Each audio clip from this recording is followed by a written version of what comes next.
What's going on, guys? Adam Snyder here with the Home and Entrepreneur. So in today's video, I want to give you 3 decisions you will regret for the rest of your life. Now, whether you have experienced these decisions in your life already or not, I guarantee you it will happen. You may or may not go down the right path.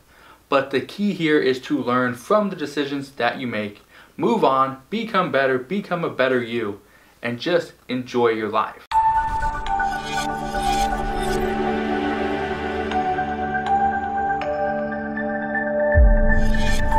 So the first decision, I guarantee you, you may have already experienced, or you will at some point, is you remain overwhelmed and you never take action.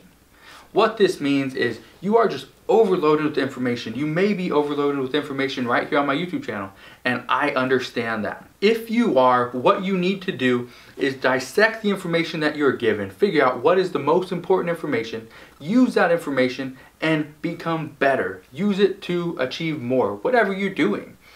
Let me give you an example. I had a friend that he was a pretty good really good car salesman, or still is, but he had to decide, okay, I have this current employer who's paying me great money, all this stuff, I'm making a great living, and I'm selling cars every single day. But he had competing offers with three or four other dealerships, in the same area, pretty big city, and he had to decide, okay, do I want to choose one of them and switch my entire business, go sell these different cars, or do I want to continue on the path I'm going? And what he did is he had so much information, he had so much to think about that he didn't go to work for a certain amount of days. I don't know why or whatever, but what ended up happening, long story short, is his current employer fired him. The other 3 or 4 decided to pull their offers, they hired other people, and he was just out. So now he was not a car salesman. He waited so long, had all this information overload, that nothing happened. What you need to do, and this is a decision that I've gone through before, is quickly decide what it is you want to do, make that decision and move on. It may be the right decision, it may be the wrong decision, you will never know. But at least you make a decision. You need to be the one to make that decision. Don't let somebody else, don't let the world, don't let fate decide what it is you will be doing. The second decision, I guarantee you will regret forever, is not valuing time like it's an asset. So many people see money and be like, oh yeah, this is an asset, I need this, I have to have it. But money is something that can be replaced. Time is not. Let me give you an example. So recently, when my wife and I were in Las Vegas, we were on the bus going somewhere, trying to figure out how to get there or whatever, and there was a guy sitting behind us. He said he was talking on the phone to somebody. He said he's been on the bus for 3 hours trying to find him. He needs his 10 bucks. He's been on this bus for 3 hours. And he's looking for somebody because they owe him $10. Now I understand, $10 to some people, and I'm not trying to be mean or anything or heartless, but 10 bucks for 3 hours, I understand you may need money, but you gotta value your time. If you're not valuing your time, you're chasing after $10 for 3 hours. That's a big issue. You need to value your time. Another example, I had a friend probably a few months back. So he put his bike, he chained it up or something outside this convenience store, went inside, came out, like 20 minutes later, it was gone. Okay, someone stole his bike. So he ended up walking home. This was like in the morning or something. He ended up walking home, skipped work that day. Okay, so didn't make money from going to work, skipped work that day. He just was moping around the house, all this stuff. And this lasted for probably about 2 days. He was just fed up. Why do people steal all this stuff? And nothing good came from it, honestly. So what he did, he pretty much wasted like 2 days, a day and a half, whatever it was. Didn't go to work either one of those days. Okay, so didn't get that money. He lost his bike, never got it back, or to this day has not got his bike back. But something like that, okay, you lost your $400, $500 bike. I understand that. That sucks. Hopefully you get it back. If not, just move on.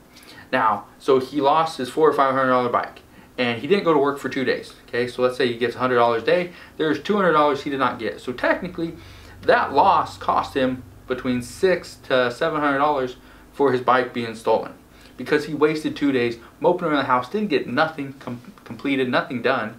Okay, his days were pretty much just done. They were garbage. Nothing got done.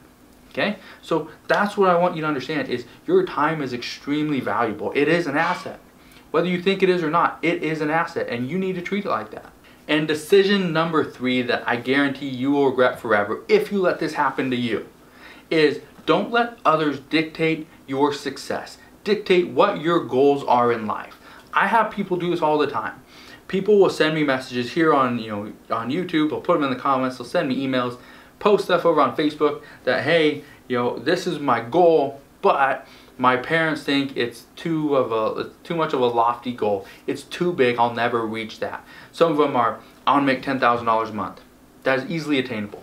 You can easily get there. I want to make, $250,000 this year. That can happen. Just because somebody else, and I don't know who you are, I don't know who your family members are, your friends, who is telling you you cannot achieve this. But if they are, it's because themselves have not achieved that amount of money, that goal, whatever it is. So don't let somebody that's never been there, never done it, tell you it can't be done. It can. Now remember back when I was still learning about finance and all this stuff, I went to a seminar with my uncle. And they pretty much told us, okay, you want to make $1 million this year, you need to set your goal at $2 to $5 million for this year. The reason why is because if you reach that $5 million, okay, if you were to reach that, you hit your goal, you're happy. But let's say you don't reach that 2 million, which was your initial goal, and you only get to $1.5 million. And you say, oh, you're a little sad you didn't reach your $2 million goal. Well, technically, your goal was $1 million, but you set it at $2 million because you wanted to raise the bar. You wanted to give yourself extra motivation to get up there. By setting a higher goal than what you think you can actually achieve, mentally, it pushes you to actually achieve more. So, don't let somebody else, especially somebody that's never been there, has no clue what it is you want to do, what you want to do in life, what your passion is, what your goals are. Don't let them dictate what you are going to do in your life. Don't let them dictate what your goals are and how successful you can be. So again, these are 3 decisions you may or may not ever experience. But I guarantee if you do make any one of these decisions and you make it the wrong way, you will regret that. So again, if you guys have any questions on any of the decisions that you may or may not ever make, please let me know in the comment section below. If you've ever experienced any one of these, please put your story in the comment section below. I'd love to read about it. Make sure you smash that thumbs up button, subscribe if you haven't done so already, and I'll see you guys on the next video.